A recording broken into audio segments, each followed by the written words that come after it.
Hola a todos los que vayan llegando. Les agradecemos muchísimo el que estén aquí hoy, que nos acompañen.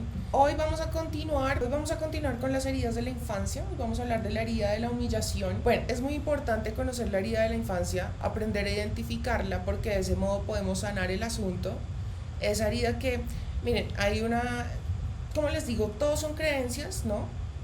Digamos que es respetable los que no crean en esto que voy a decir. Pero bueno, espero que de pronto tengan la mente abierta para entender esta que pues, digamos, lo digo con humildad, es mi postura, ¿sí? O digamos que es lo que yo creo. Em, Cuando uno va a nacer, escoge a sus padres. Yo soy de la creencia que si uno elige su familia, una familia que le permita trabajar eso que viene a trabajar en esta vida, en esta reencarnación. Entonces, si por ejemplo yo vengo a trabajar la soberbia, yo voy a escoger padres según, digamos, mi karma y los créditos que tenga, por así decirlo. Yo voy a elegir una familia que me permita trabajar eso, que me abra esa herida para poder darme cuenta y trabajarla. Los primeros encargados en abrir esa herida son los padres. Y luego las parejas, que también soy de la creencia que uno las elige antes de venir aquí, tal vez no todas, pero sí pienso que esas personas, por ejemplo, que llegan a tu vida y que todo se da por la ley del menor esfuerzo, o sea, fluye facilito porque así es como tiene que ser, ¿sí? Entonces, por ejemplo, a mí me pasa mucho que yo soy demasiado tímida. Cuando yo me siento muy en confianza con una persona, así de entrada, que no me siento como tan cohibida, como tan, ¿cómo decirlo? Como tan nerviosita, es porque he generado una conexión muy importante, muy especial con esa persona, entonces me parece bonito.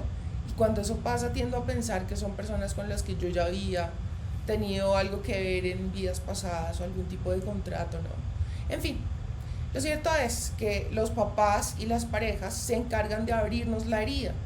Para empezar, los padres, por buenos que sean, por muy buenos y amorosos que sean, siempre todos pues vamos a cometer errores y precisamente esa es la misión de ellos en tu vida, abrirte esa herida. Luego con ciertas parejas, si por ejemplo tú no te das cuenta de tu herida con esa primera pareja que te abre la herida, y discúlpame si en esta transmisión voy a mencionar la palabra herida como 150.000 veces, paciencia, pero es necesario. El asunto es, si yo con esa primera pareja que me abrió la herida y que me hizo sentir muy mal, yo no me he percatado de qué es lo que pasa, aparecerá una pareja aún más tóxica, digámoslo así, para que me permita darme cuenta de cuál es esa herida y si no me doy cuenta, viene una aún peor hasta que yo por fin despierte y me dé cuenta. El universo siempre nos está impulsando a evolucionar, a mejorar, y precisamente por eso es que nos ayuda a darnos cuenta de esa parte que hay que trascender, que hay que evolucionar, para que de ese modo yo me permita cumplir con esa misión a la que vine, ¿no? O sea, dése cuenta para que de ese modo vaya con el ritmo del universo que es evolución y mejora constante. Bueno, si yo, por ejemplo, les mencionaba en emisiones pasadas, por toleraría el rechazo, siempre o la inmensa mayoría de las veces voy a dar con personas que no están emocionalmente disponibles, ya sea porque son narcisistas, ya sea porque son personas que no pueden comprometerse porque tienen algún tipo de trauma, personas que sufren algún tipo de adicción, personas que, no sé, tienen alguna patología y no pueden, ¿sí? O simple y sencillamente no están en un momento de la vida en el cual como que les interese. Si por cosas de la vida yo, portando la herida del rechazo, me encuentro con alguien que de pronto sí está dispuesto a entregar sentimientos, entonces yo mismo voy a generar conflicto y caos para que esa persona me rechace. Siempre me voy a sentir atraído por personas que me van a rechazar. Si yo porto la herida del abandono, siempre me voy a sentir atraído o atraída por personas que me van a abandonar. Y así. Por eso es muy importante darnos cuenta, percatarnos de cuál es esa herida para así trascenderla y no seguir cayendo en estos patrones de comportamiento, porque si no, digamos que nosotros podemos darle solución a algo del momento, pero va a volver a repetirse la situación hasta que nos demos cuenta que es eso lo que hay que evolucionar, ¿sí? Habiendo dejado claro esto, pasemos a la herida de la humillación, que es de la que vamos a hablar el día de hoy. Las personas que portan esta herida tienen esta idea constante, ¿no? En su mente, como en este diálogo interno, de decir, hay algo que está mal en mí. Es como esta tendencia a creer que lo que el otro dice tiene más validez que lo que yo digo. Por ejemplo, estamos en una conversación coloquial, tradicional o tradicional, no, digamos convencional. Cotidiana, exacto. Entonces resulta que estamos hablando y esa persona me dice, a mí me encanta el café rosita. Y yo le digo, no, pues hablemos con nombres propios, hablemos aquí con nombres. A ver, entonces, hablemos por ejemplo de café Quindío. Digamos que yo defendiera Café Quindío y tú defendieras ahorita el nuevo Juan Valdez, ese el último que compramos que está súper rico. Solo Juan Valdez. Entonces, Juan Valdez, Café Quindío, ¿sí? Y entonces, Daniel empieza a decirme por qué motivos es mejor el Juan Valdez. Y yo al final termino dándole la razón, como porque pienso que esa persona sabe más que yo. Y ni siquiera es que haya un fundamento para pensarlo. Pero ya es como una idea arraigada en mi interior que cualquier persona está bien y yo mal. ¿Sí? Si de pronto yo difiero en la opinión con alguien, siempre voy a tender a pensar que la que está equivocada o el que está equivocado soy yo, ¿sí? Esa tendencia a pensar que hay algo. Y es que miren, por ejemplo, para que nos quede así total claridad y podamos identificarnos con cada herida. Con esta herida pasa mucho que siente uno que está como en deuda por el simple hecho de no sentir que está como a la altura de las demás personas. Es decir, si hay algo que está mal en mí, yo tengo que entrar a compensar eso de alguna manera. Y esa compensación puede, digamos que, manifestarse de muchas maneras que van desde la complacencia, ¿sí? El ser complaciente, o de pronto ser demasiado permisivo, no poner límites, o de pronto querer comprar amor, ¿no? Eso de querer compensar eso que yo siento que está mal en mí, como les digo, se puede manifestar de muchas maneras. Aquí la idea es que hagamos como un análisis, así una introspección para saber si con toda honestidad yo caigo en este tipo de patrones, ¿no? Si yo muchas veces me he descubierto pensando en diferentes escenarios, en diferentes esferas de la vida, que siempre estoy pensando que el otro tiene la razón y que yo no, que el otro lo va a hacer mejor que yo, ¿sí? Hay una tendencia a pensar que no somos dignos, o sea, que como que, por ejemplo, a veces vemos que en un grupo de amigos puede haber una persona que ve un carro así muy fancy o de pronto ve un logro pues así, ¿no?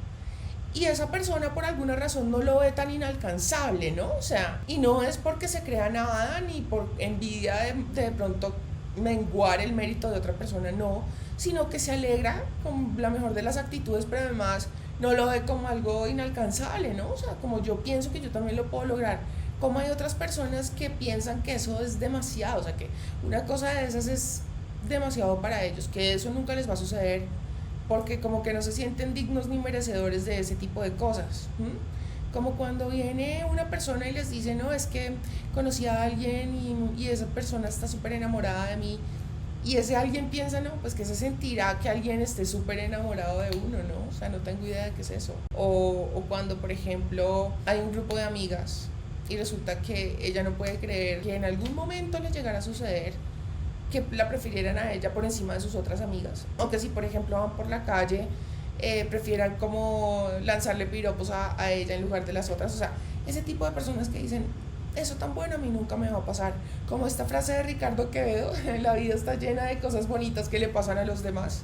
Es un poco así ese pensamiento. Siempre que se genera un conflicto o que hay un problema o que se presenta una situación de pronto complicada, la persona tiende a pensar que la culpa es de él o de ella, que la que está mal es él o ella y que eso se generó a partir de algo que seguramente él o ella ocasionó. Hay una falta de valor, una falta de no sentir que yo soy digno de que me escuchen, de no sentir que yo realmente puedo ser digno de pertenecer a cierto grupo, de aspirar a que alguien me mire, me voltee a mirar o que tan siquiera me escuche lo que le tengo que decir, ¿no?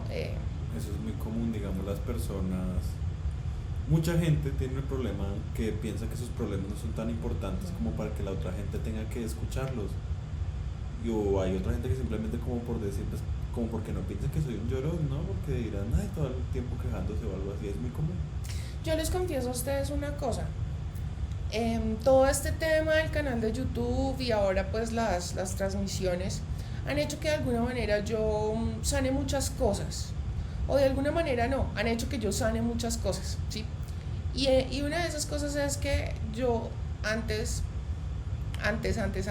tenía la costumbre o tenía como esta tendencia a pensar que a nadie le iba a importar lo que yo tenía que decir.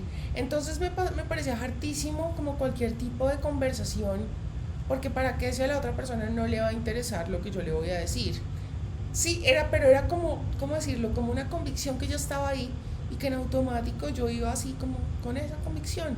Y a veces uno ni siquiera es consciente de que es por eso que no quiere entablar conversaciones. No se acuerda, ¿no? Que es por eso, pero ahí está la razón. Entonces, es como hacerle el razonamiento al asunto y decir, no, necesariamente yo me voy a encontrar en la vida siempre con personas a las que no les va a importar lo que yo voy a decir. Y la prueba de eso es esto, ¿sí? Pero entonces, ¿qué pasa? Por este medio es un poco más fácil para mí porque al final de cuentas las personas que vienen a oírme pues lo hacen porque quieren, ¿sí? Entonces aquí no hay lugar a ningún pierde, porque si tú estás aquí es porque obviamente te interesa oír algo de lo que yo tengo que decir y si no, no estarías. Pero ya es decisión de cada quien. Cuando ya uno tiene que pelear como por la atención, sí se han visto como en este tipo de situaciones en las que están en una mesa y todos hablan y todos pelean por la palabra, nadie deja hablar a nadie, es un cuento. Yo no soy de esas personas que se pone a competir porque leen la palabra. Ay. O sea, aleguen entre ustedes. Hable usted solo. Sí. Pero Debo hacer algo para compensar esa falta de valor, lo que les hablaba ahorita. De alguna manera, el no sentirme valioso hace que yo quiera compensarlo. Esa falta de valor que yo siento que percibo en mí hace que yo quiera compensarlo de alguna manera. ¿Cómo puedo compensarlo? Como les decía, esto puede aplicarse de cualquier manera, ¿no? El ser complaciente, bueno, en fin. Pero también, por ejemplo, pasa mucho que las personas para cubrir esa falta de valor que sienten van y compran ropa que muchas veces no pueden pagar, por ejemplo. Que no es que yo esté diciendo que comprar ropa tenga algo de malo, para nada. Lo que está mal es cuando yo, por ejemplo, adquiero prendas que no necesito, ¿sí? Que yo sé, tengo plena conciencia de que no es un artículo de primera necesidad. Y más aún cuando yo estoy dejando de pagar algo que sí es de primera necesidad por pagar esa prenda. Y se ven muchos casos de mujeres que por ejemplo, reciben el sueldo hoy y van y se gastan todo el sueldo en ropa y maquillaje. Patricia Fernández, van y se gastan todo el sueldo en ropa, maquillaje, pagar el club, el gimnasio y todo lo que me permita ante la gente mantener mi imagen y mi estatus, ¿no? Así no tenga para comer, así lo que sea. Primero mi primaria, así. Y después, ay, Marce. Así.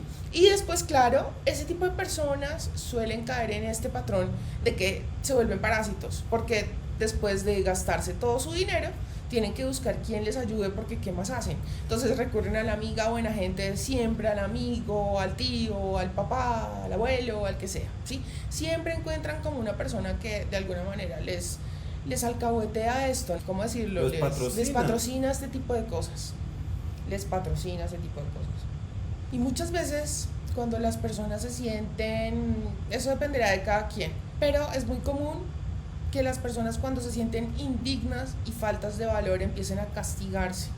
Y estos castigos pueden venir desde el autosaboteo, ¿sí? El ver que, por ejemplo, estoy saliendo con una persona, me encanta, y empiezo en automático este miedo a que se va a ir.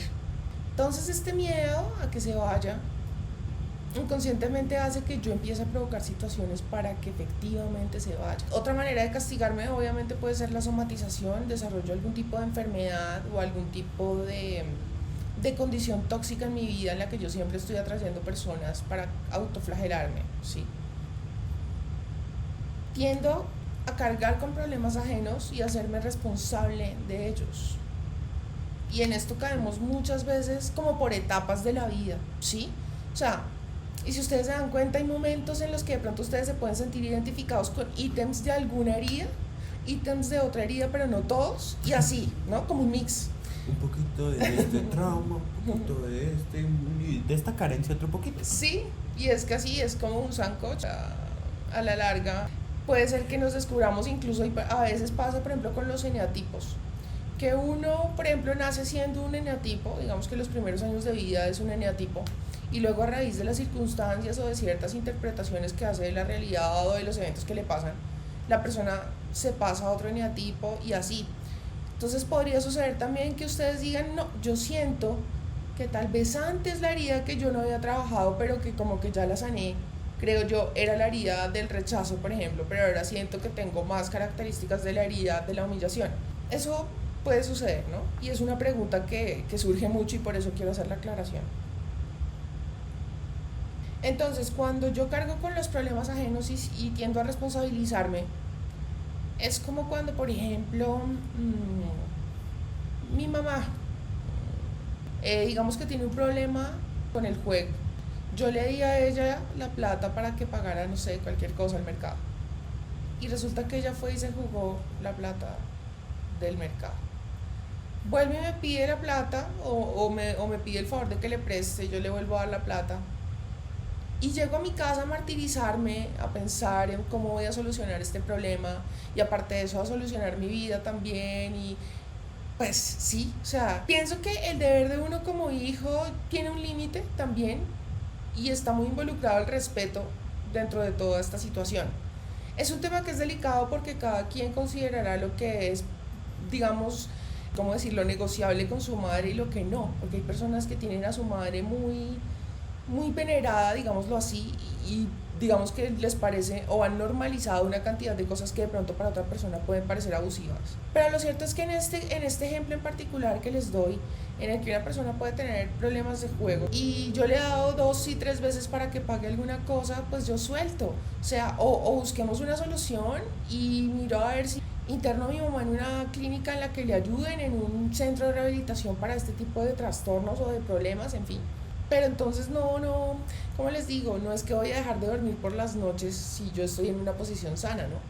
No es que voy a dejar de dormir por las noches, no es que voy a echarme encima la carga y yo con tal de que es que mi mamá me dijo que ella no se quiere ir a ningún centro de rehabilitación, entonces yo con tal de que ella no sufra y que esté bien, yo le voy a dar la plata del mercado cuantas veces sea necesario, porque sí, y el problema realmente lo tiene la mamá y claramente hay que buscar una solución.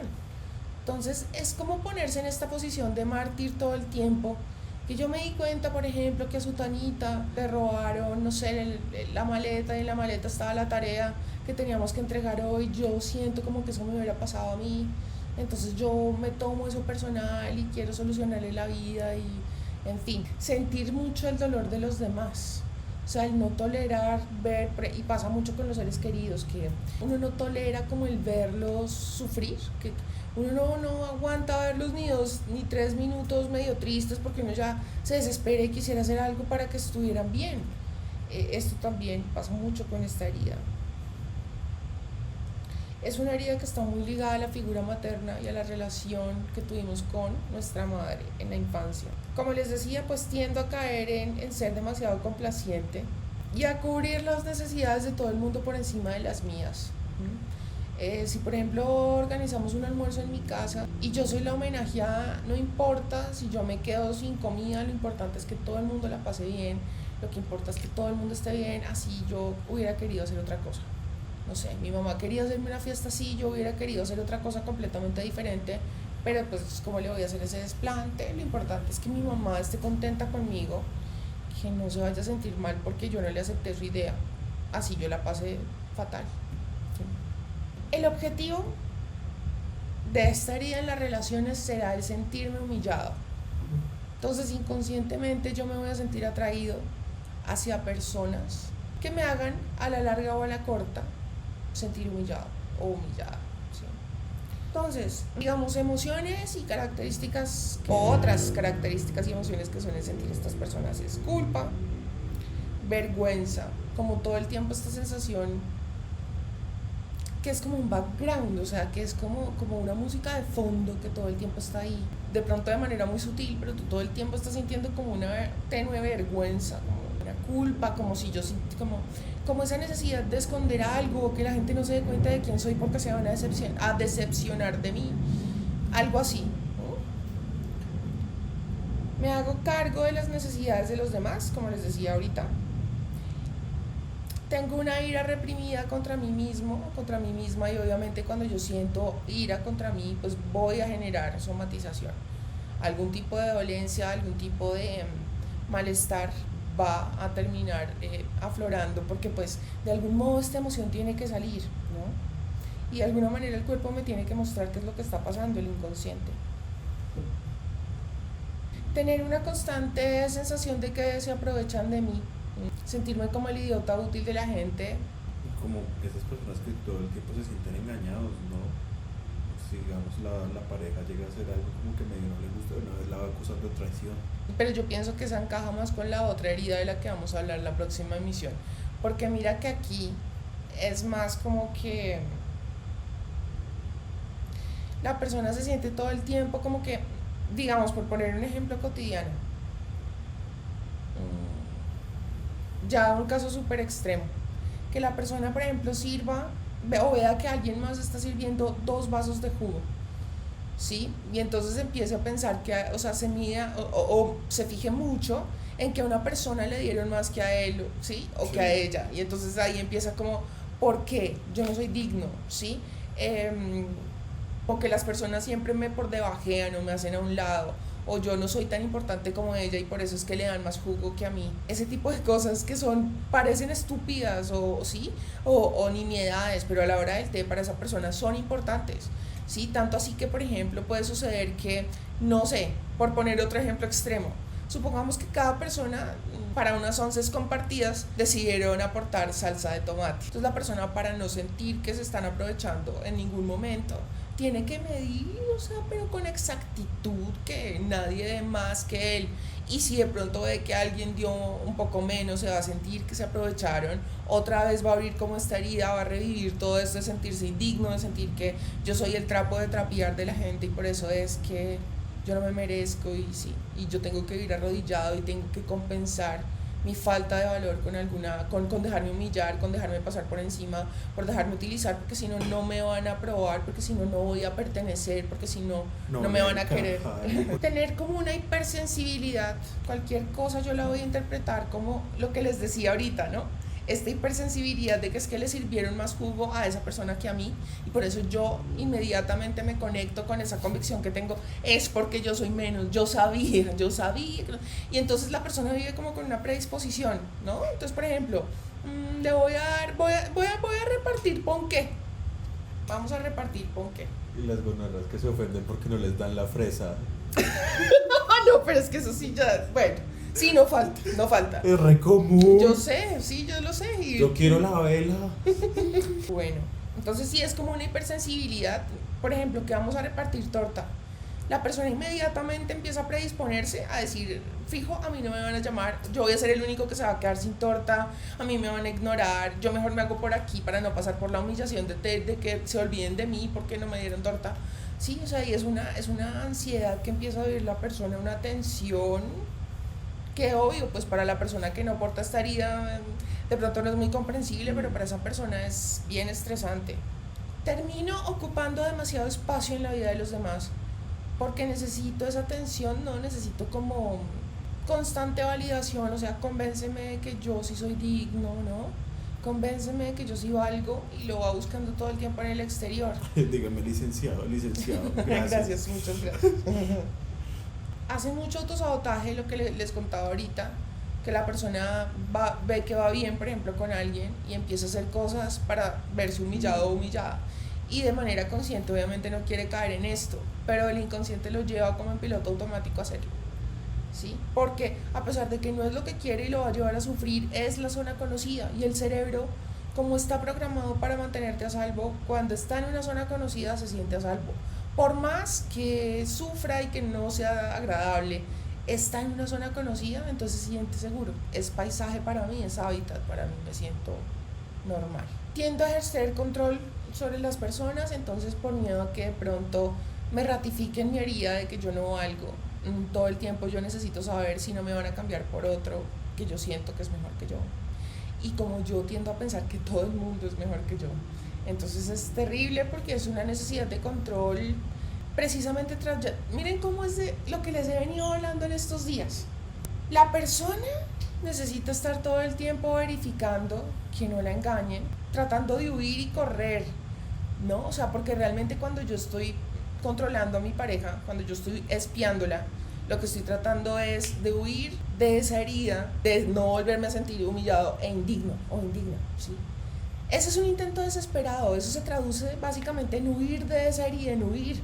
Quiero comprobar que no, sí, o sea, yo lo dejo atrás.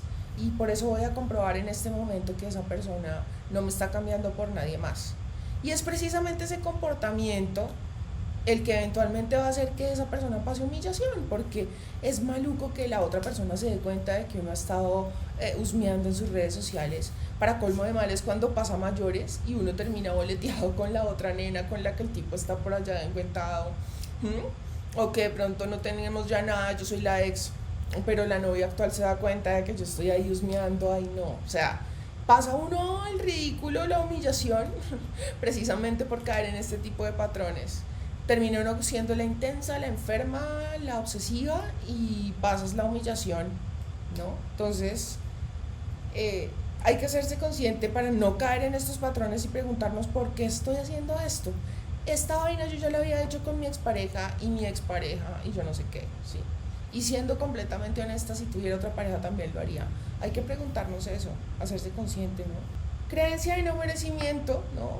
Lo que yo les hablaba ahorita, yo no creo que yo algún día pueda llegar a levantarme un tipo así de lindo como Pepita, ¿no?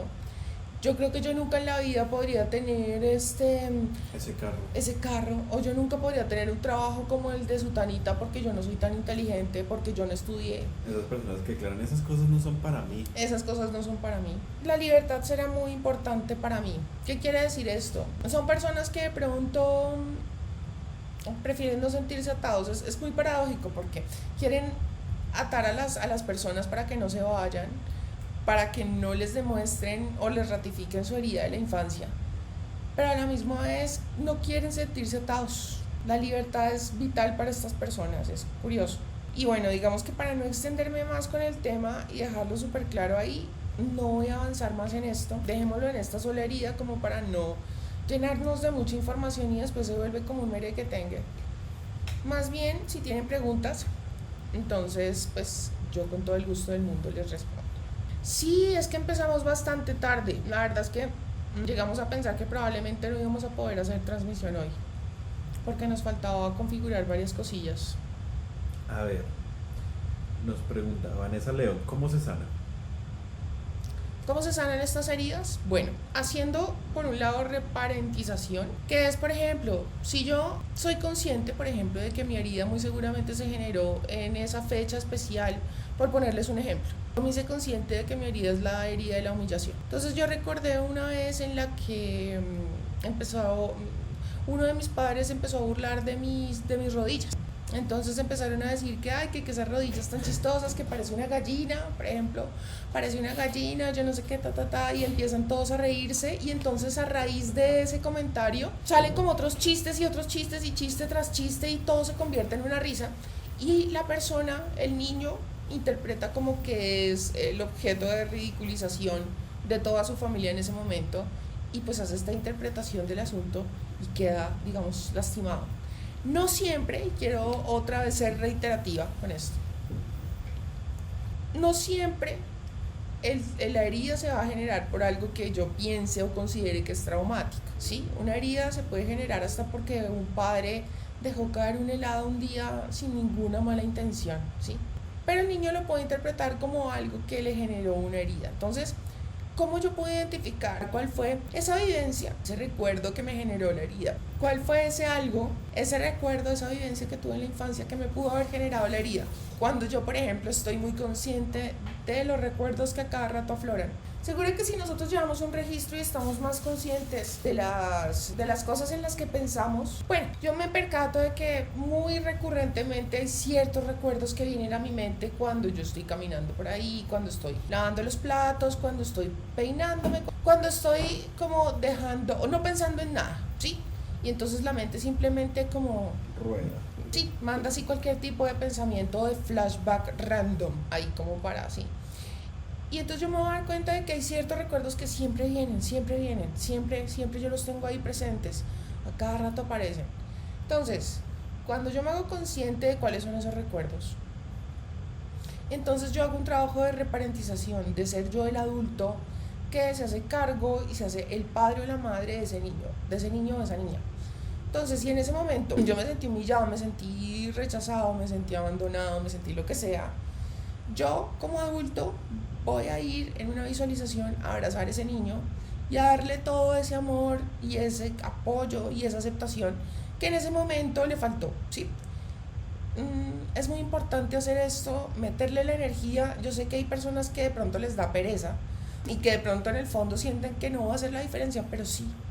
Ustedes se van a dar cuenta que con una semana que ustedes empiecen a hacerlo con juicio, le metan la energía, digamos, 2 veces al día en una meditación y empiecen a visualizar este recuerdo en el cual el adulto va y consuela a ese niño, le da un abrazo, le da un plato de comida, porque a lo mejor, digamos, en el recuerdo lo que se siente es desatendido. Sí, como un niño que llegaba al colegio y no tenía un plato de comida, o un niño al que a nadie le importaba si había almorzado o no, o un niño que a nadie le importaba si había hecho tareas o no. Entonces, darle como toda esa atención, oye, a mí sí me importa, ven te apoyo, ven te ayudo, ta. Y por otro lado, otra cosa que también funciona y que se puede alternar es, por ejemplo, trabajas una semana reparentización y la siguiente semana modificas el recuerdo, ¿sí?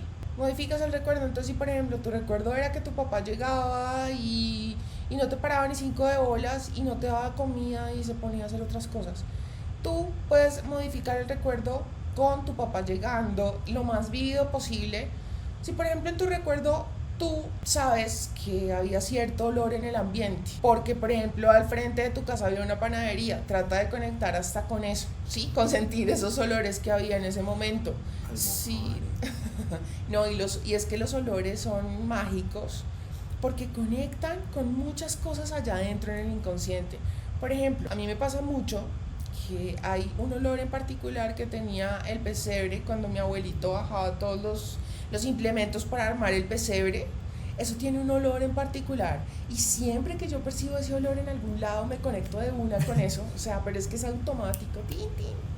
Sí, tin. El asunto es que sí, tratar de conectar lo más posible, porque esos, digamos, los olores, las texturas, por ejemplo, si tú, por ejemplo, en tu recuerdo, tú tenías la costumbre de que cuando te estabas quedando dormido acariciabas la parte de arriba del sofá, ¿no? Hay niños que hacen esto. Todas estas cosas, detalles mínimos que puedan parecer insignificantes, hacen la diferencia, hacen total la diferencia cuando tú estás visualizando algo, porque esto lo hace más real y tu cerebro lo va a entender y te va a creer. Eso es lo más importante, que te va a creer. Entonces, así se sana, reparentizando y modificando el recuerdo en el cual el papá actuó como a ti te hubiera gustado que actuara, no desatendiéndote, prestándote atención, en fin. Mi padre y mi madre se separaron. Una noche me acuerdo que mi padre habló con mi madre y decidió irse a otro departamento o ciudad de mi país. Y bueno, me acuerdo llorando, claro, fui a visitarle varias veces en el trayecto de mi vida, y ahora de mayor de 4 años, tenerlo cerca, lo consiento, le compro ropa, comida y así. En las relaciones soy igual, llego a complacer mucho, y esta última persona me llegó a darme cuenta cómo solucionó esto. O sea, está con una persona que la hizo darse cuenta que ella siempre es muy cercana. Lo mismo, o sea, puede ser que tú portes esta herida de la humillación porque tiendes a ser muy complaciente, ¿no? Mira, lo primero que uno tiene que entender cuando uno cae en estos patrones es que, mira, ¿cómo decirlo? A nivel inconsciente o en automático uno piensa, muy en automático, muy inconsciente, uno piensa que la gente lo va a querer a uno más si no da problemas. ¿Sí? O sea, si todo está feliz entre nosotros, nunca tenemos conflictos, no hay discusiones, no pasa nada, pues me van a querer más, me van a aprobar más porque yo no doy problemas. Por el contrario, complazco y complazco. Si tus padres en la infancia eran padres que tendían mucho a darte cariño siempre y cuando tú hicieras lo que ellos querían, pero cuando tú no hacías lo que ellos querían se portaban fríos contigo, a veces te hacían tratamiento de silencio, por ejemplo. Y hay padres que son muy manipuladores. No quiere decir que no te quieran, pero tienen estas conductas que son tóxicas, ¿sí? Entonces, todas estas conductas hacen que las personas aprendan que para que a mí me quieran yo tengo que complacer. Lo primero es entender de dónde viene este comportamiento. Si lo puedes identificar, bacano, chévere. Si no, pues entonces hay que hacer como un razonamiento de todo esto y comprender que cuanto más tú marques límites, o sea, es decir, cuanto más tú dejes claro que por nada ni por nadie tú vas a modificar esos valores que tú ya tienes escritos en piedra. Y esto es tan importante, o sea, la gente no dimensiona la importancia de esto. Porque es que miren, no es lo mismo cuando yo voy por la vida sin una hoja de ruta que cuando yo me tomo la molestia de hacerla, porque es que finalmente es algo que es para mi vida, para mí. Entonces, yo me voy a poner una serie de normas morales que no necesariamente tienen que ir alineadas con la moral de la sociedad, sino de lo que para mí, mi propio criterio y mi convicción es, ¿no? Entonces, si por ejemplo, uno de mis sueños es irme del país, porque yo siempre, por ejemplo, he admirado la cultura asiática y entonces yo me quiero ir a vivir para allá, ha sido el sueño de mi vida desde los 6 años, por ejemplo. No porque una persona llegue, yo voy a dejar de lado ese sueño, yo no voy a dejar de soñar con eso, porque es algo que he querido desde siempre, uno de esos sueños que son reales, no cosas de momento, ¿sí? Si esa persona, por ejemplo, si ese hombre se da cuenta de que esa persona, esa mujer, con tal de estar conmigo, es capaz de abandonar su sueño, digamos que el sentido común podría decirle a uno, no, pues el hombre la va a querer más, ¿no? Porque es que esa mujer está sacrificando su sueño por él. ¿Dónde va a encontrar una mártir así? No. El efecto es completamente contraintuitivo, es todo lo contrario, el hombre le pierde como el respeto, el valor, es como esta mujer está dejando de lado algo que es importante para ella por estar conmigo. Se pierde el valor de esa persona. Cuanto más arraigada tenga una mujer sus convicciones, yo no me acuesto con un tipo si es que no somos novios primero, por ejemplo, por ponerles cualquier ejemplo, ¿sí? No estoy diciendo que esta va a ser la razón, digamos, la regla correcta, no, es solo un ejemplo. Es cuestión de principio. Exacto, si por ejemplo para ti está bien que en una primera cita haya sexo y tú no le ves nada de malo, perfecto, así venga la otra y te diga lo que te diga, no importa porque mi criterio es el que importa en mi fucking vida, ¿sí? Si yo ya establecí que yo tengo por regla conmigo, me comprometí conmigo a que yo no me voy a acostar con un tipo si yo no estoy segura de que ese tipo me quiere, o que por lo menos me haya dado muestras de que eso es así, que ya después yo me puedo dar cuenta de que era puro circo, ok, pero por lo menos esa persona me demostró que sí me quería. Si yo tengo como regla eso, así venga el rey Pepinito, el que sea, yo ya me comprometí antes, ya lo escribí con mi puño y letra, y no. Y si la persona, por más que esa persona le guste y le interesa, la quiera, no cede y no doblega o se hace el de la vista gorda ante su convicción, va a enganchar mucho más a esa otra persona. Si termina cediendo con tal de que no se vaya, no lo van a valorar, no lo van a respetar. Entonces, ser complaciente es el peor de los negocios. Sí, palabras más, palabras menos. Además, porque mira que en el tema del amor, de la seducción, cuanto tú más demores la satisfacción del otro, más enganchado lo tienes, más fascinas, más encantas. Que retrases esa satisfacción, que retrases como la consecución del objetivo de esa otra persona, dándole indicios de que lo va a lograr, pero sin que lo logre. Mucha gente puede decir esto es manipulación, pero lamentablemente así funcionamos, lo que les acabo de decir. El sentido común le diría a uno que si una persona se sacrifica, pues uno debería quererla más, pero no es así. No lo es, ¿sí? Entonces, lamentablemente, pues uno tiene que jugar con las reglas del juego, porque así sea que le guste o que no le guste, igual está en el juego y le toca jugarlo. Entonces, si yo retraso la satisfacción de esa persona, no con la mala intención de manipular, sino de que el juego sea divertido, de que tengamos un proceso de conquista que sea bonito, ¿sí? Que no sea todo así como tan, ¿no? Cuanto más dura la batalla, más dulce la victoria, dicen por ahí, y es algo así lo que funciona con el tema del amor.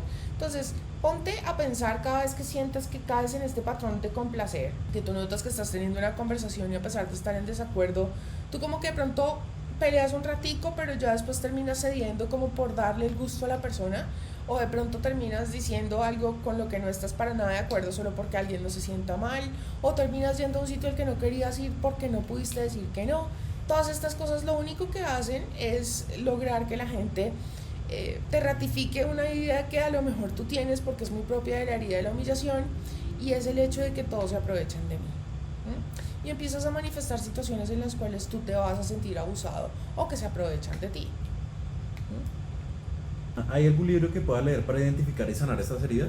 Yo recomiendo mucho Encantado de conocerme, de Borja Vilaseca, porque ahí habla del enneagrama de los diferentes eneatipos. Digamos que yo quiero tocar estas heridas de la infancia porque son muy importantes, porque es importante identificarlas, pero a la hora de trabajar la vaina, ¿no? Y sobre todo para tener efectividad, el eneagrama lo que tiene es que tienes, ¿cómo decirlo? O sea, tiene divisiones que son más específicas, que tiene cositas que son más a profundidad, digámoslo así. Entonces es más fácil de pronto identificar en qué eneatipo estoy. Es más fácil y más preciso, digamos, esa descripción, encajar como con alguno de estos eneatipos. Y a partir de eso yo voy a entender qué grado estoy, ¿no? De esa escala. Si estoy en la polaridad que no me conviene, o estoy más cerca o más lejos de lo que me sirve y lo que no me sirve.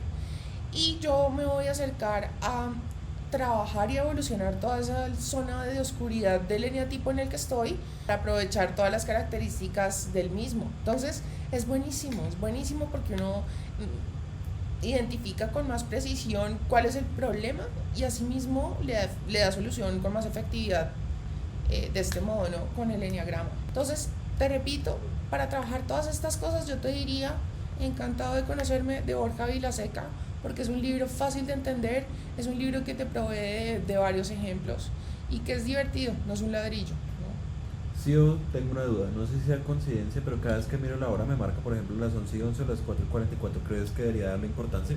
Si pasa mucho y te estás dando cuenta de que te pasa, o sea, eres consciente de que, uy, otra vez, ¿no? 11:11, ahorita miré la hora y era 10:10. Sí, si tú sientes que es contigo que te hace clic, entonces es porque sí. Y pues en internet tú vas a encontrar en Google vas a encontrar diferentes significados de cada cosa. Y a mí me gusta leer varios y el que resuena más conmigo, con ese me quedo. La intuición le permite a uno saber cuál de todos esos significados es el que es para uno. Sí, o ¿recomiendas alguna meditación para saber cuáles son mis recuerdos que causaron esa herida y por consiguiente cómo poder cambiarlos? ¿Es bueno llevar un registro escrito de mis pensamientos aunque sean malos? Sabes que sí, me parece una excelente idea que lleves un registro escrito de tus pensamientos y en particular si son malos, porque pues así tú puedes tener como plena conciencia de que, oiga, apareció esto. Miren, a veces pasa que hay detonantes de recuerdos y eso también es muy diciente. Entonces, por ejemplo, a ver, pensemos en algo, una vivencia personal que me hubiera conectado con algo así. Por ejemplo, miren que hubo muchas oportunidades en las que se me cruzó a mí por la cabeza algo. Hace un tiempo yo les he contado que yo era una persona más bien tóxica, digamos que no tenía una manera de querer muy sana, que digamos, no era que no quisiera a las personas, las quería, pero era una manera como muy egoísta, muy posesiva, muy bueno. Resulta que muchas veces yo me vi con una de las personas que más me ha ayudado a madurar en la vida y a trascender muchas vainas. Yo me veía como queriendo que no me abandonara, que no me dejara, que no se fuera de plan con los amigos para estar conmigo. Después pasó el tiempo y yo me di cuenta de que yo había sanado eso, porque yo decía, no, pues si se va o se queda, finalmente yo estoy bien aquí, ¿no? Entendí que cuando uno tiene un entorno que es agradable para uno, más allá de que la persona esté o no esté, uno está tranquilo, que preferiría tal vez que estuviera, tal vez, pero no quiere decir que si se va yo me voy a quedar en la inmunda, porque mi mundo es esa persona y si me está, todo mi mundo es hostil. Por eso yo les digo que es muy importante invertir la atención y la energía en embellecer cada cosa que yo haga, desde lo más relevante hasta lo más insignificante. Que para maquillarme voy a hacer que sea más bonito para mí. Entonces voy a poner una velita aromática porque eso me embellece la experiencia. Y miren, aunque ustedes no lo crean, este tipo de cosas sumadas todos los días, todo el día, todos los días. Al final, como decía Osho, la gente vive todo el tiempo esperando ese algo extraordinario, ¿no? Que le pase algo extraordinario, como le venden a uno en las películas, en los cuentos, ¿no? Un día yo estaba en mi cotidianidad y se me apareció una madrina que me cambió la vida. O un día yo estaba por ahí y se me apareció el genio de los deseos que me concedió, ¿sí? Entonces uno vive esperando como ese momento extraordinario en el que conoció al príncipe y fueron felices por siempre. Que de hecho pues las películas también venden mucho eso, ¿no? Ay, se conocieron y al final eran el amor de su vida el uno del otro. Entonces, dice él, uno vive toda su vida esperando un momento extraordinario, como ese shot de todas esas emociones que me hagan feliz. Pero él dice, solamente se consigue esto con la suma de las cosas pequeñas, de lo más ordinario, de sumar belleza y felicidad, de esas pequeñas sumas de felicidad que yo mismo me proporciono. Y así es que yo voy a lograr al final, en sumatoria, lograr ese algo extraordinario. Es así como yo logro que se manifieste ese algo extraordinario, ¿no? El equivalente en la realidad al genio de los deseos o a la hada madrina. Bueno, tú decías de lo de anotar los malos pensamientos, entonces, bueno, yo me descubrí pidiéndole a esta persona que no se fuera en su momento, como lo hacía yo de niña con mi mamá. El temor más grande que yo tenía con mi mamá era que ella se fuera a la universidad en la noche, porque en esa época ya mi abuelito se había muerto. Entonces para mí la peor de las noticias era que mi mamá tuviera clase en las noches, porque yo me tenía que quedar sola o me quedaba con una vecina. Sí, entonces para mí eso era heavy que en las noches mi mamá no estuviera conmigo. Ella llegaba más o menos 10:30, 11, pero para mí eso era un video. ¿Sí?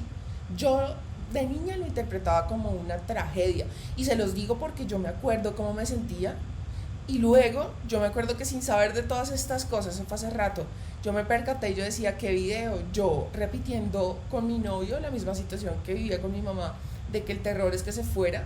El terror para mí era que fuera llegando el viernes y él ya hubiera armado plan con los amigos en vez de estar conmigo, por ejemplo. Entonces fíjense cómo se relaciona una cosa con la otra, y la pareja viene y le vuelve a abrir como la misma herida para que uno se sienta de pronto abandonado, no sé. La interpretación que sea que tú le hayas hecho. Bueno, entonces, ¿qué pasa? Al tener el registro escrito, uno se da cuenta de que hubo detonantes para que le activaran ese recuerdo que de pronto no es tan recurrente, pero mira tú, esto me dolió mucho y conectó con esto otro, o sea que por ahí va la vaina, por ahí va, ¿sí? En meditación, si por ejemplo tú dices previamente, por ejemplo, saludo a mi yo interior, saludo a mi yo interno con su infinita sabiduría. Le pido que por medio de esta meditación me revele cuál es ese recuerdo o cuál fue esa vivencia que abrió la herida del niño interior.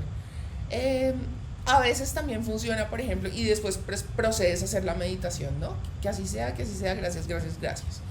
Funciona mucho, por ejemplo, también que te mires frente al espejo y te digas, le hablo al niño interior o a la niña interior que hay allí. Te hablo a ti, niño interior. Te permito que te reveles y me hables y me digas cuál es tu herida.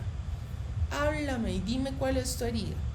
Todos los días te empiezas a hacer eso y te vas a dar cuenta de que el inconsciente te lo va a ir botando. Puede ser en sueños, puede ser en razonamientos como el que te cuento yo, ¿no? Que yo ya grande me percaté de que, hombre, lo mismo que vivía yo en mi infancia, y yo decía, qué loco esta vaina, ¿no?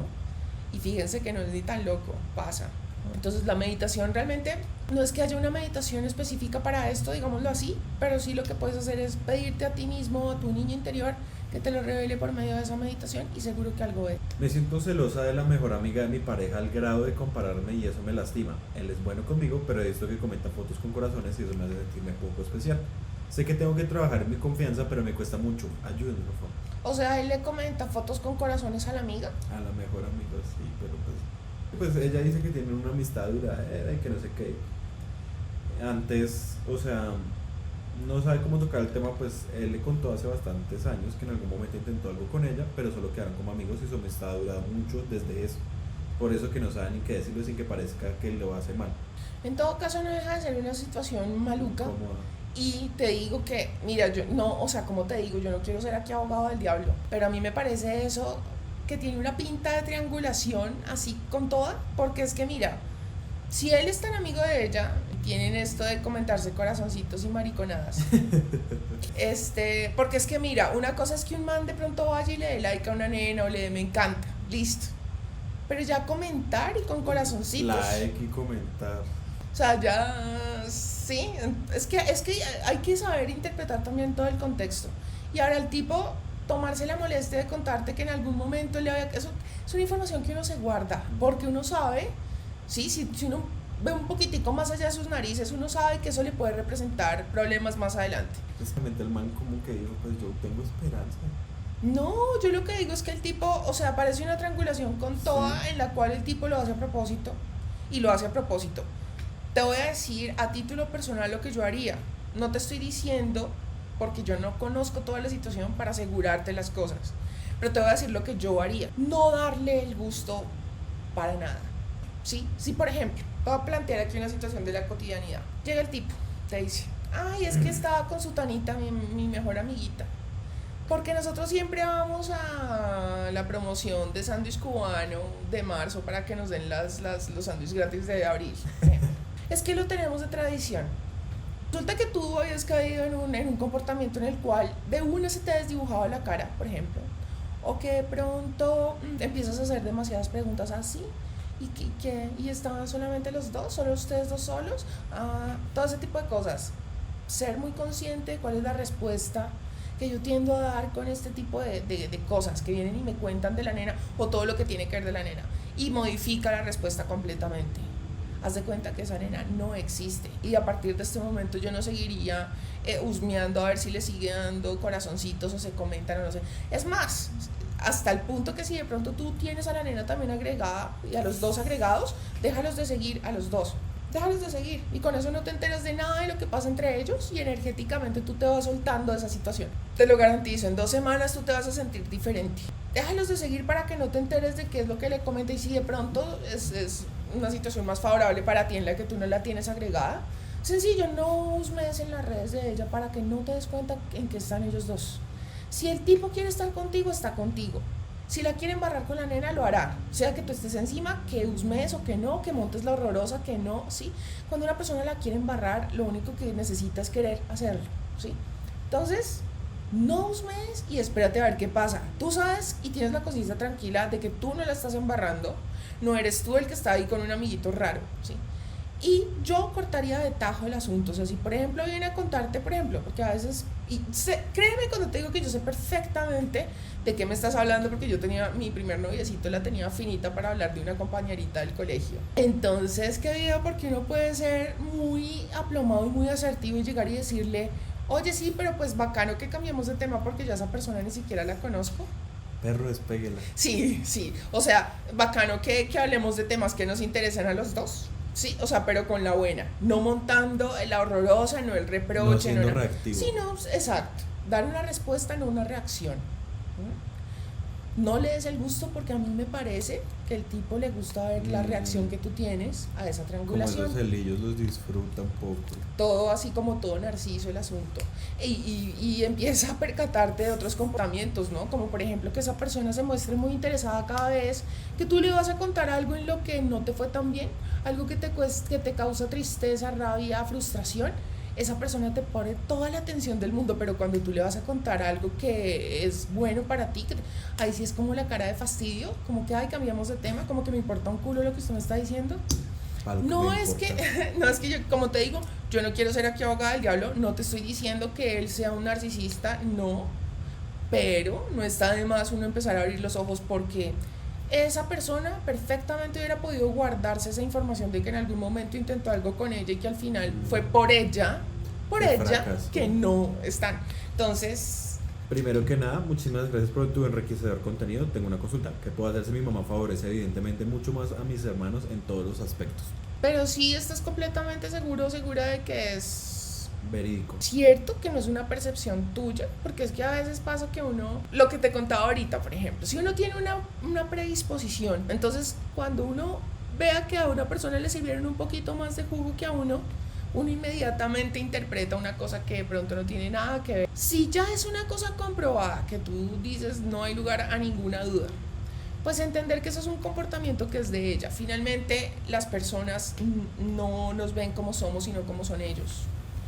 Entonces, pues, si ellas, como te digo, a veces no es que las mamás prefieren a unos hijos sobre otros, sino que de pronto sienten que hay uno al que tienen que andarle más duro, porque dicen, si yo no le ando más duro, si no le pongo freno, coge vuelo y mejor dicho, pues no lo atajo, ¿sí? A veces pasa. Hay muchas cosas que mi mamá antes hacía. Miren, por ejemplo, ella a veces me ha hablado muy duro en la vida, y de pronto para que ustedes se hagan una idea, ella es de frases tales como: ese comportamiento X es de una niña que está por ahí desesperadita porque se la coman, y esas que andan por ahí desesperaditas porque se las coman son las que cogen para comérselas, pero nada más. Ese tipo de cosas que son así, que suenan feo, ¿no? O sea, ¿por qué me está diciendo esto? Pero después uno entiende que ella lo dice porque así tiene más contundencia, ¿no? Para que entienda lo feo que es. Para que calen. Y para que entienda que ese es el lenguaje de los hombres, por ejemplo. Muchas veces ella me dice, sí, es que no podemos vivir en el mundo de los ponis, uno tiene que entender cómo es que lo ven a uno, y sí. Entonces, A veces las mamás tienen con uno comportamientos que uno les da una interpretación completamente distinta a la intención que ella tenía con eso que hizo. Yo dejaría de fijarme en eso y empezaría a ponerme atención en las cosas buenas que ella hace por mí. Ponte este reto de una semana, en el cual tú, cada vez que viene algo así que como que te lleva en automático, a ver, ahí sí se da cuenta, a mi hermano le sirvió sándwich y a mí ni siquiera me preguntó que si yo quería, por ejemplo. Entonces, a mí ni siquiera me preguntan si yo quiero.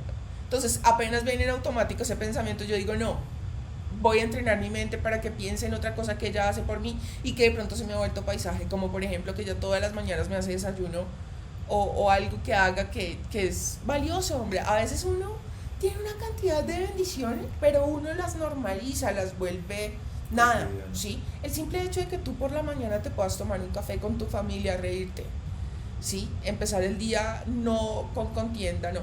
Como me pasó a mí hace muchísimos años, que en más de una oportunidad empezábamos el día con mi mamá, con la vieja, yendo al apartamento a insultarla porque no le había pagado la renta de la discoteca, o que la llamaba a insultarla para lo mismo, ¿sí?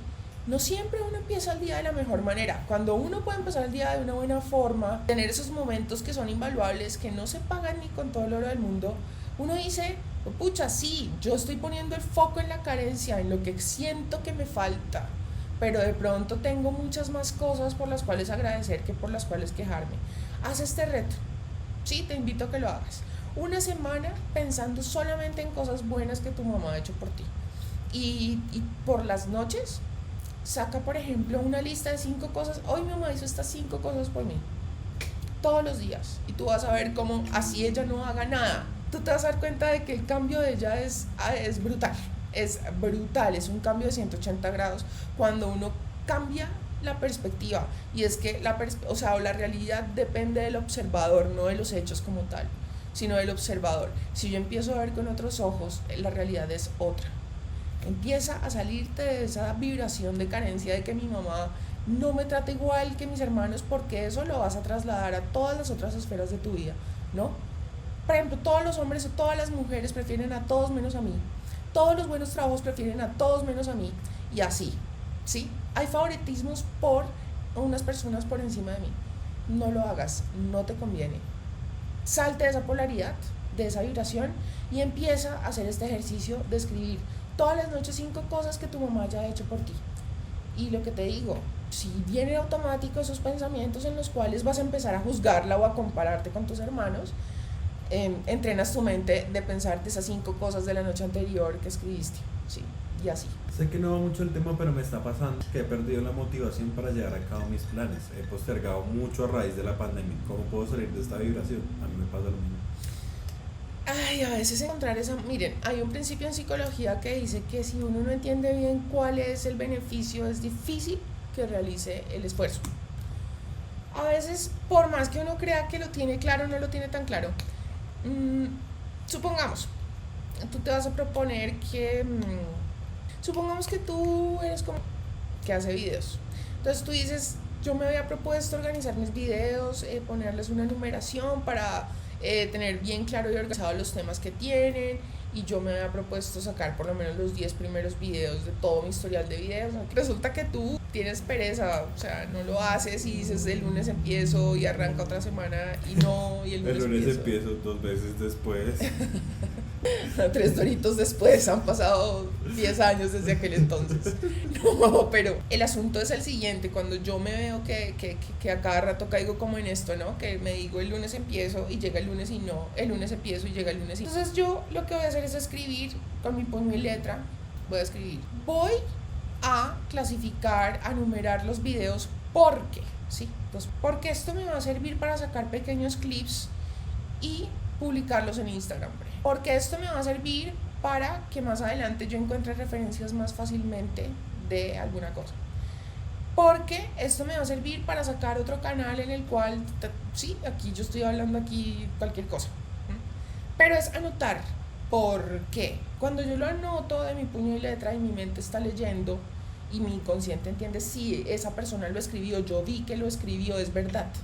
Entonces la mente entiende cuál es el beneficio y así se mueve a hacer las cosas. Es una manera de despertar como esa motivación o esa energía para darle. Lo otro que puedes hacer es empezar y decir, listo, no me voy a agobiar. Todos los días me voy a prometer que voy a hacer 10 minutos para avanzar en ese algo que quiero lograr. 10 minutos y ya. Y me voy a retar y me voy a superar cada vez a mí mismo. Y entonces digamos que esta semana yo digo que voy a dedicar 10 minutos a eso, por pequeño que sea, ese algo que me va a acercar a algo que yo quiero conseguir. La próxima semana no van a ser 10 sino 15. Y la que sigue 20. Cuando tú te des cuenta, ya estás tan motivado de haber empezado que ya quieres es darle y darle, ya arrancó y por inercia se va solo, ¿sí? Entonces, esa es una de las maneras de solucionar esto. Otra de las formas también es como establecer rutinas, ¿sabes? La gente se motiva mucho cuando a veces hace como checklist, ¿no? El to-do list. Entonces mañana tengo que hacer tal. Y el tachar o el poner chulo de cada cosa que van haciendo los hace sentirse realizados, los hace sentirse con esa satisfacción del deber cumplido. Entonces es bacano y la gente se motiva como a seguir con disciplinas y ya lo traslada a otras esferas. Entonces, por ejemplo, yo me había propuesto hacer esto en pro de mi trabajo, pero ahora lo voy a implementar también para hacer ejercicio, pero ahora lo voy a implementar también para meditación, para aprender otra cosa, en fin, ¿sí? Algo que hacía una amiga mía era, ella hacía un calendario por cada mes. Ella misma se ponía a colorearlo y toda la vuelta, y cada día ella tenía un color como un índice. Entonces, digamos, si fue un buen día lo ponía en verde, si fue un mal día lo ponía en rojo. Y así mismo ella al final del año hacía el análisis si fue un buen año o si no, y qué fue lo que le causaba más tristeza a través de los días. Y gracias a ese calendario de verdad sí se pudo dar cuenta que le provocaba depresión. Sí. Es todo planeación. Digamos, yo veo que esa gente que hay súper ordenada, que planifican la semana con una semana de antelación. Sí. Yo ojalá pudiera hacer así, yo no puedo planificarme al día siguiente. Es complejo, pero sí nosotros nos vamos a ver obligados a hacer eso. Claro que sí, y ya ahorita te explico por qué, pero la vaina es que yo, por ejemplo, he llegado a planear cuando mucho 3 días, ya más de eso no, porque al final siempre termino modificando la vaina. Siempre hay algo que aparece que uno dice, no, pero tengo que hacer esto, moverle el espacio a esto, y así, sacarle tiempo a todo. Sí. Xiomi, tengo un familiar que me pide encargos y esos encargos son productos de Estados Unidos. Esto pasa seguido y bueno, yo voy seguido por la escuela, a mí no me molesta hacerle los favores. Yo no tengo auto, me muevo en bus para ir al colegio y hacer mis cosas. Entonces cuando necesito algo de ese familiar, como que le molesta hacerme un favor cuando lo necesito, y eso me hace sentir un poco mal, la verdad. Xiomi, ya no quiero tener este tipo de personas en mi vida. Pues por más familia que sea, toma distancia. Es que mira que por más que uno le metan en la cabeza que la sangre, que familia es familia, nada. Primero está el amor propio y velar por mi bienestar. Porque si yo mismo no lo hago, yo sabiendo que una persona es tóxica, que me exprime, por ejemplo, y no es una relación recíproca como en este caso tú estás planteando. ¿Para qué quiero personas así en mi vida? Tú mismo lo estás diciendo. Toma distancia y ya. Y digamos, si por cuestiones familiares ya te ves obligada a estar con esa persona, pues un trato así como muy formal, muy diplomático, pero lo más lejano posible, y ya, no importa el lazo de sangre que los une. Sí, ¿cuál es la mejor manera para manejar la ansiedad? Pero estamos hablando de ansiedad, no de la patología, ¿cierto? Sino cuando uno entra en ansiedad digamos que le da ansiedad por una persona o ansiedad por comer chocolates o cosas así. Me ¿sí? imagino. Bueno, si estamos hablando de la ansiedad así por una persona o por un alimento, por lo que sea, una manera es conectar con la respiración, mira, hacerse consciente. Entonces uno dice, claramente, no me estoy sintiendo bien, estoy experimentando un malestar, como que me está hirviendo la sangre por algo que yo siento o que creo que necesito, pero que en realidad no es así. Lo primero es entender que tú pienses que tienes ansiedad por esa persona, la verdad es que no. Tu ansiedad es por los químicos que esa persona liberó en ti. Entonces, lo primero es entender esto. Luego, tratar de proveerte por ti misma o por ti mismo esos mismos químicos. Entonces, pienso que en este punto haríamos o hacemos la supermoñona de la vida cuando estamos en Dharma. Porque si yo descubro cuáles son mis dones y talentos que me fueron otorgados para ponerlos al servicio de la humanidad en esta 3D, y yo estoy en misión, estoy haciendo lo que amo, entonces yo estoy vibrando súper alto, mi alma está vibrando en lo que es, porque claramente pues está en misión, está fluyendo con la ley del menor esfuerzo. Lo que ha de ser es naturalmente, fluye orgánicamente, ¿sí? Si yo estoy vibrando alto, pues yo voy a dejar de estar teniendo ansiedades porque estoy haciendo lo que yo realmente amo. Ay, miren, cuando uno está en Dharma, uno deja de sufrir por amor, porque ese es el verdadero amor. estoy es decir, yo para qué fucking estoy en este bendito mundo, ¿sí? ¿Para qué nací? ¿Qué significado tiene mi vida? Porque es que eso es lo que pasa cuando uno se enamora, que uno como que erróneamente le da el significado a la vida a través de lo que siente y de lo que construye con esa persona.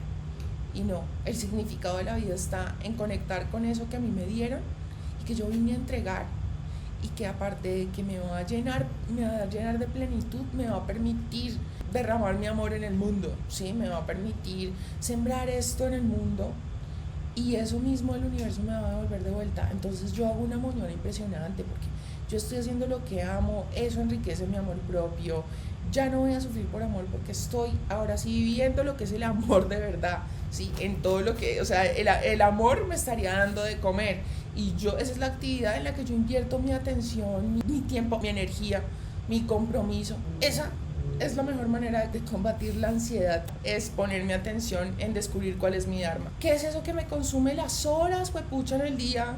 Y yo me percato de que yo invierto en eso cualquier cantidad de tiempo, que yo haría incluso si no me pagaran, que es eso que yo haría todos los días con todo el placer del caso, así no me pagaran. Ahí está eso que tú puedes poner al servicio de la humanidad, y tú te vas a dar cuenta cómo eso te trae todo por añadidura: la gente, los amigos, las experiencias, las parejas, en fin. Los nuevos momentos y las nuevas experiencias sobre todo. ¿Cómo puede estar uno en Dharma? Pues como te digo, o sea, percatándote de qué es eso que tú harías sin que te pagaran, a que tú, o sea, que tú te das cuenta, yo al mes cuánto tiempo invierto en esto, ¿sí? Y pasa mucho, por ejemplo, con la gente que toca instrumentos, que se dan cuenta de todo el tiempo que invierten en eso, y no solamente practicando en el instrumento, sino de pronto viendo videos en YouTube referentes al tema, y también oyendo discos para saber cómo toca Pepito y cómo toca Juanito, y viendo videos, y sí, todo eso hace parte del tiempo que yo le invierto a ese algo. Entonces, y que de pronto tú estés ahorita con otro trabajo, lo que sea, pero por los laditos empieza a hacer esa siembra de eso que tú realmente quieres hacer, para que algún día tengas esa cosecha de poderte dedicar a eso y monetizar tu pasión. Yo creo que si a uno le preguntan cuál es el sentido de la vida, monetizar mi pasión. Conocerme y monetizar mi pasión. Bueno, les agradezco muchísimo por habernos cumplido la cita hoy. Un besito muy grande. Se cuidan todos esas tapas. Se cuidan, muchísimas gracias por cumplirnos la cita, los amamos mucho y nos vemos mañana. Bueno, Bye. chao.